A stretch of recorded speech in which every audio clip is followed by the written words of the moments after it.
కీడులకు మూలమని దేవుని వాక్యం If సెలవిస్తున్నది. you covet after money, నీవు డబ్బు వెంబడి పరిగెడితే you will err from the faith నీవు విశ్వాసం నుండి తొలగిపోతావు. and pierce yourself through with many sorrows. నానా బాధల చేత నిన్ను నీవు పాడు చేసుకుంటావు. I have not known one time when what God said did not come true. దేవుడు I have never known that what God said was a lie.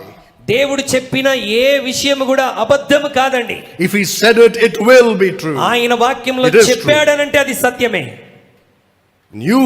You go coveting after money, this is what you're going to get.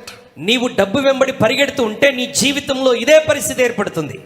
Jesus did not say, take up your purse and follow me. I'm going to fill your purse. నీ purse తీసుకొని నన్ను వెంబడించుము, నేను దాన్ని నింపేదనని ప్రభు ఎక్కడ చెప్పలేదు. He said, take up your cross and follow me. ప్రభు చెప్పాడు, మీ సిలువను ఎత్తుకొని నన్ను వెంబడించుడి. It means